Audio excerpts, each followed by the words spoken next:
There it goes. All right, Yeah. cool. To be patient. All right, let's see if the blinker works. No, blinker's not working. Click. I'm working on it. There we go. Sweet. All right, so I'm Justin Wolf. This is who I am. You may not be able to see it. You can turn off the lights if you want. Yeah. But yeah, I've been around a while. I wrote my first line of code in BASIC, and I feel personally attacked that C is slow. C is not slow. Basic is slow. That's true. Yeah, so been around a while. I've been an engineer, I've been a product manager, I've been a manager, I've been an executive. I've done embedded stuff. I've done hundreds of thousands of lines of assembly language. I've done graphics, mostly 2D because I'm old. Network stuff, got into the internet in the mid 90s, cybersecurity stuff, some of which I can talk about, data analytics, a bunch of other stuff. I've been in computer entertainment, doing games, Sega Genesis, if you're familiar with that from a long time ago. Telecommunications, national security, energy, currently in energy, worked at Powin here locally. They went out of business, working for another company doing similar stuff, power plant controllers, large battery systems, megawatts, gigawatt hours of storage, big stuff.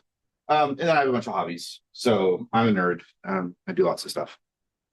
So one of the things that I picked up along the way is, this doesn't work, is kind of like this feeling of first principles of software product development. I've always been in the commercial space. I've always worked with companies that are trying to sell stuff to people, usually mass consumerism, right? Game industry, you're trying to sell to millions of people. Internet industry, web scale is millions of people. Even now in the energy industry, it's hundreds of millions of dollars. Like it's stuff that it's really expensive, right? If you make mistakes, it's really expensive. It can close down companies. So I've kind of come up with these three first principles that I call them. If you're familiar with science and first principles, these are what I've decided are the first principles for me of software engineering. And in this talk, I'm going to talk mostly about the first two, servant leadership. I could go on.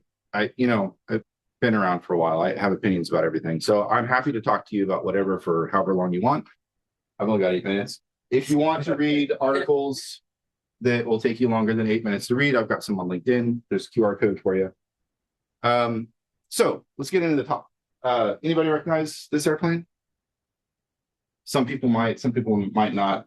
I was a pilot for a while. I did commercial flight stuff. I was a flight instructor. We'll get back to it. Okay, so what's a quality product? Is it something without defects? Is it fast, cheap, and good? Unicorn. You can only have 2 of the 3. And then, is it really good compared to its price? Like, did you get good value out of it? Is it enjoyable to use? Is it solving a problem for you? How do you know it's high quality, right? How do you know it's high quality? And how does the consumer know that it's high quality? Maybe they're perceiving that quality only through the price paid. I don't know if you're familiar with the experiment about like blind tasting of wines. The expensive wines kind of suck if you don't tell people how expensive they are. So it's not entirely true. What about these knives? Which one is the higher quality product? One of these knives is $1,000. The other one is $20. Can you tell which one is the expensive one? Yeah, because it's got the little epoxy thing. I know, it kind of gives it away. But like, what if you were a sushi chef, or what if you're a pastry chef? Which one is the higher quality, right? Maybe you don't need a sharp knife. Maybe you need something that spreads butter, right? What about these tires? Which one's the expensive one? That's right. No, the left one. That's it. The left one. So but what's quality about it, right? Is it that it goes off road? Is it lasts a long time? It doesn't squeal when you go around corners. It doesn't explode when you go on the highway. Like if you're a QA engineer, they're both high quality. They both meet the requirements. They both pass all the tests. But what is quality, right? And if you're a company that's developing a product, which one is going to be the quality, right? So when you're thinking about it from a user perspective, this gets back to the second principle I was talking about in the first slide, or second slide, around design thinking, is you need to think about it from the consumer's perspective or from the user's perspective. So you need to think about like, who are you really focused on when you're thinking about quality? So this is where product management comes in to the whole thing. in the mid 2000s, I spent some time as a product manager, and it was really kind of an epiphany for me, like thinking about things. I've always been a developer. I've always written code for people. I always like, as a game developer, you want games to be fun. You want to be cool, people to talk about and get good reviews. But you don't really think about like what goes into making a good product until you really like focus on it, and that's your only job. So I've decided that product management is their primary responsibility is to make sure that it is the right product at the right time at the right price. And if as a company, you have a really bad product management function, the chances are really high you're going to fail at one of these three things. You're either going to build the wrong product or a product that you think is right that your consumers don't. You're going to build it at the wrong time, right? Too early, too late, or it's not going to be the right price. You're going to overbuild it, you're going to underbuild it, you're going to overcharge for it, you're going to undercharge for it. It's going to be too expensive, the margins are too low. One way or another, you're going to mess up one of these three things. And not only is that detrimental to the business, it's really bad for the teams, right? So how many times have you worked on product that it's not the right product, right? And so you started out thinking, this is what we're going to build. This is going to be awesome. And then like 3 months into it, no, we're not going to do that. We're going to do this other thing. But finish off that other stuff because we can't ship it unless it's good, but we don't care about it. Work on this next thing, right? So like, how does it go, right? Morale kind of sucks. Business, not so great. And eventually the problems with this way of thinking become really painfully obvious, right? Bad feature selections are wasting the time of your company. It's wasting the time of your team. It's wasting your energy. And this gets to the first principle of lean, right? You want to reduce wasted effort. You don't want to overwork people. You don't want to have stuff sitting around that nobody uses. So you're placing the team under a lot of pressure to build the wrong product, get that out of the way so they can build the right product. Now they're out of time, you're out of resources, you're out of just energy, and you're being expected to really ship that quickly, right? But do a good job of it. So do a good job of the bad stuff, do a good job of the good stuff. You're stretched really thin working on this low quality product, and you have to move on to the next thing, and you're trying to capture that revenue, you're trying to get the investment, you're trying to make the quarter or whatever it is. It's not going to go very well, right? I'm sure nobody in this room has ever experienced this scenario I'm kind of laying out, but like this is, I call it this vicious spiral of doom, right? Because you are in this scenario of just not being able to find a way out. It just sucks. And it's all because product management dropped the ball. So let's get back to the plane. As a quick analogy, I want to keep this moving along because I know it's the end of the day. So in 1983, this Air Canada plane took off and it ended up not having enough fuel. So it was up at 41,000 feet flying along and the engines flamed out. So this became known as the Gimli glider. That's where it landed. And it did land. Everyone survived. It's not a crash and burn story. It's just sort of like they broke the nose gear.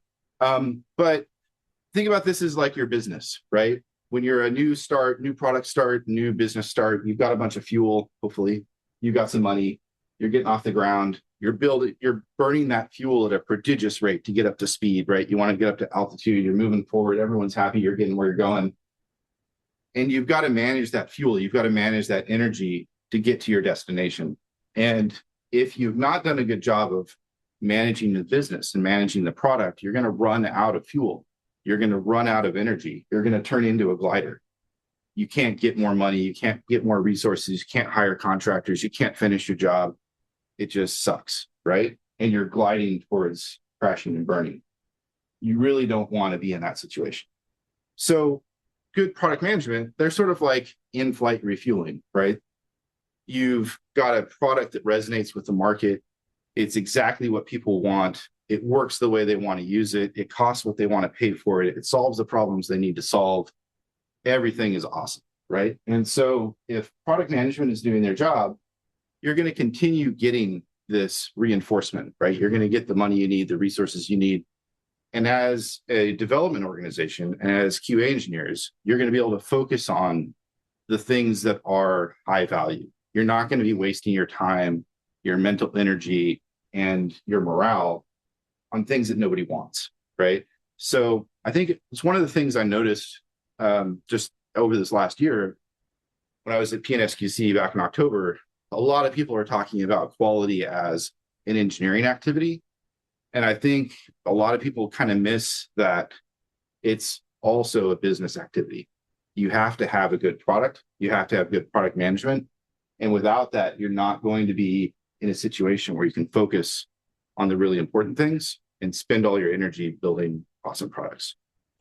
So anyways, just to wrap up, good product management is going to enable you to be building good products. You're not going to be wasting your time on bad products. You're going to be able to focus on making the right things good. And you're going to end up in a situation where your business is sustainable and you're going to have that revenue and that influx of things, resources, however you count it, right? I mean, most people are in a business that survives on money. You're not a nonprofit, present company excluded. Thank you, PNSQC. But you've got to make money, right? And you've got to do that through selling stuff that people want to pay for. So, and incidentally, hearing about the model-based testing approach, I think Wayne was talking about, if you have good technical product management, you have the models. They are going to specify exactly how the product should work. That translates directly into a QA test plan. So product management, technical product management, a very integral and very important part of building a quality product. So anyways, I don't know how many minutes that was. Felt like I went I pretty think it quick. was 8 minutes and 22 seconds. Perfect. Yeah. Awesome.